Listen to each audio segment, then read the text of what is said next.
लोग भारत को एक संपूर्ण प्रभुत्व संपन्न समाजवादी पंथ निरपेक्ष लोकतंत्रात्मक गणराज्य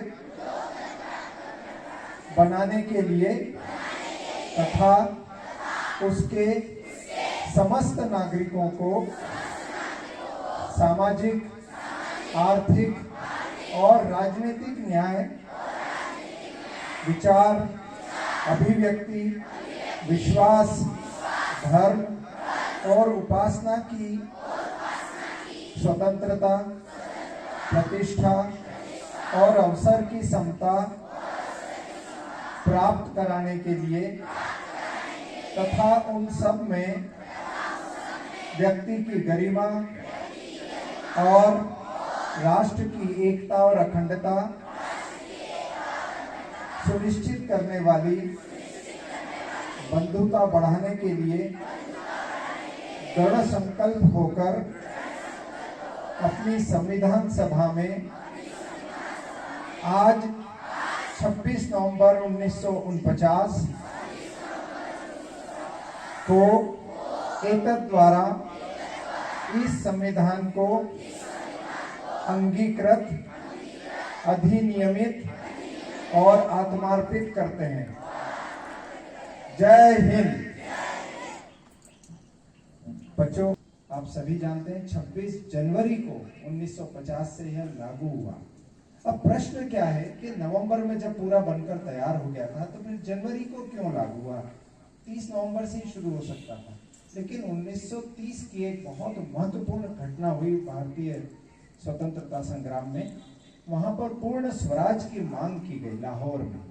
पंडित जवाहरलाल नेहरू एक पार्टी के लीडर और दूसरी पार्टी के लीडर जो थे वो चाहते थे कि इसको बाद में किया जाए। लेकिन 26 जनवरी 1930 को पूर्ण स्वराज की मांग हुई, तो इसी 26 जनवरी को 1950 को इस पूरे इंडियन कॉन्स्टिट्यूशन को शुरू किया गया, ताकि याद रहे कि हमने 20 साल पहले से, बहुत पहले से हमने इसकी शुरुआत कर दी थी। तो वहां से लेकर 26 जनवरी 1950 से यह इंडियन कॉन्स्टिट्यूशन लागू हुआ और आगे यह जारी रहा। कई महत्वपूर्ण इसमें दस्तावेज छुपे हुए हैं। सबसे बड़ी बात है कि वर्ल्ड का यह एकमात्र सबसे लंबा हस्तलिखित, हाथों से लिखा हुआ यह एक संविधान है बच्चों। बहुत बड़ा है यह पूरा संविधान, हाथों से लिखा गया है। श्री प्रेम बिहारी नारायण रायजादा इनका शुभ नाम था, जिन्होंने अपने हाथों से बहुत सुंदर हैंडराइटिंग में इसको लिखा हुआ है, कैलीग्राफी में। आप जब कभी आज घर पर जाएं, गूगल पर सर्च कीजिए, इनके पेजेस जो लिखे हुए हैं, हैंड रिटन पेजेस, आप इतनी सुंदर हैंडराइटिंग शायद विश्वास ना करेंगे, आपको लगेगा कि वो प्रिंट किया हुआ है। साथ ही साथ दो और महानुभाव थे, व्यक्तित्व थे, जो शांति निकेतन आश्रम से रविन्द्रनाथ टैगोर जी के, उनके दो व्यक्तित्व थे, श्री राम मनोहर सिन्हा और श्री नंदलाल बोस। इन्होंने उसको साइड में डिजाइन किया। हर पेज को बहुत सुंदर तरीके से उकेरा गया, बनाया गया, व्यवस्थित रखा गया, ताकि हर इंसान एक आकर्षक रूप में उसको पढ़े।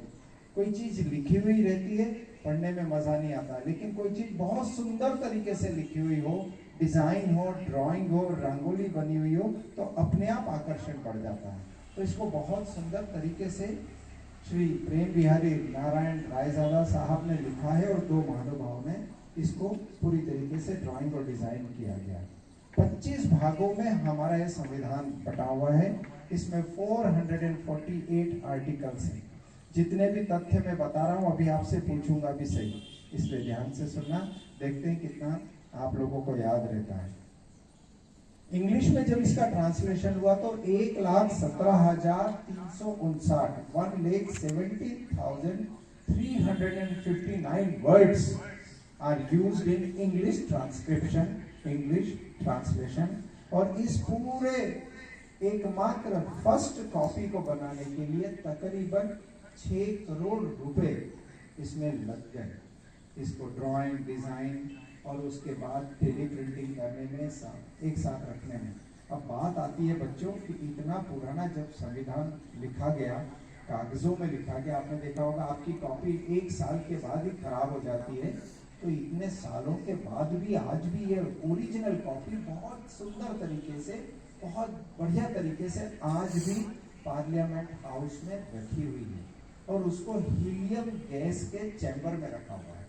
वो गैस उसको प्रोटेक्ट करती है। अब वो कैसे, क्या केमिकल रिएक्शन से बचाने के लिए कागजों को एक जैसा रखने के लिए हीलियम गैस का इस्तेमाल किया गया है और उस बॉक्स में आज भी रखी हुई है।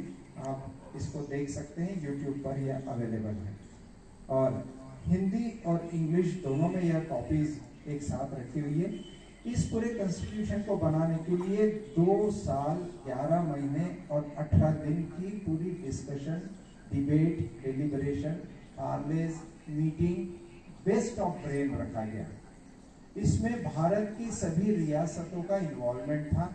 British architectures, British politicians, British philosophers और आसपास के कई देशों के राजदूत इस पूरी डिस्कशन में पार्लियामेंट हाउस में उस समय एकत्रित होते थे, एक साथ डिस्कस करते थे और एक एक शब्द के ऊपर कई कई दिनों तक यह डिस्कशन और डिबेट चलती थी। उसके बाद उसका प्रीएम्बल तैयार हुआ और इंडियन कॉन्स्टिट्यूशन तैयार हुआ।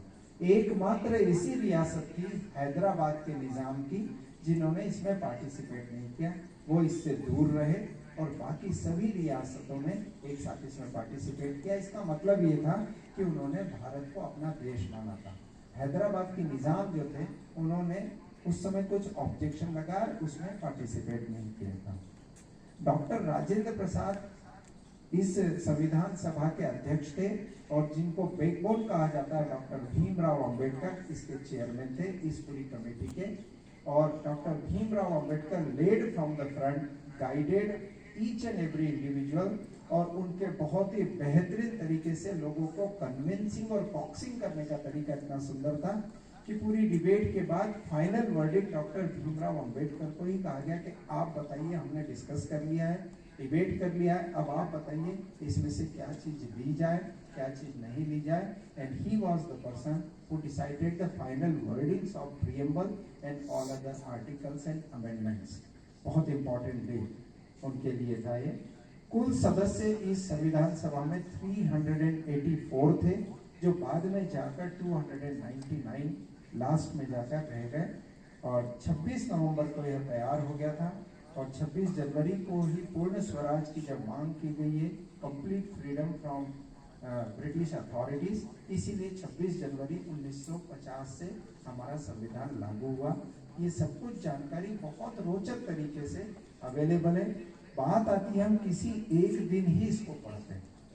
संविधान के बारे में जब आप बहुत सुनेंगे, पढ़ेंगे बच्चों, तो आईएएस लेवल की एग्जाम में जरूर संविधान से रिलेटेड क्वेश्चंस आते हैं और बड़े इंटरेस्टिंग वे में इसको समझाया भी गया है। आप सभी घर पर जाकर इसके बारे में पढ़ेंगे। आज आपको गूगल फॉर्म, घर पर जब जाएंगे तो सभी बच्चों के क्लासेस में एक गूगल फॉर्म हम अपलोड करेंगे जिसमें 10 क्वेश्चंस होंगे। इन 10 क्वेश्चन को आपको अटेम्प्ट करना है, आपका पार्टिसिपेशन हो जाएगा।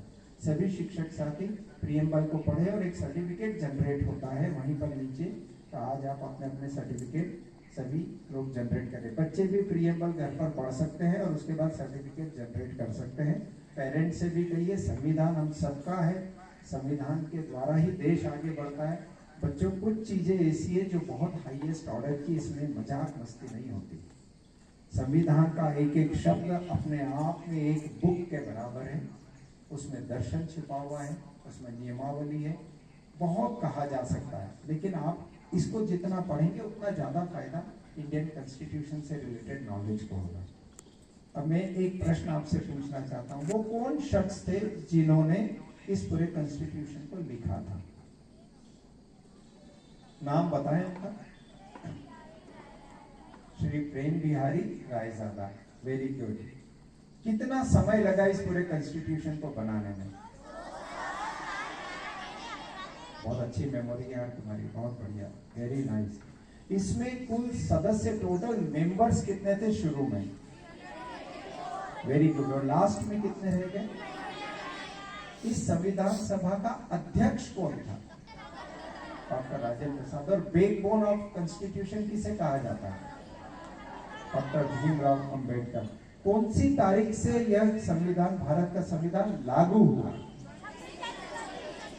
वेरी गुड, अपने लिए जोरदार ताली बजाओ। और डॉक्टर भीमराव अंबेडकर, डॉक्टर राजेंद्र प्रसाद और वो सभी महानुभाव जिन्होंने हमको गाइड किया, स्पेशल क्लैप रेडी टू।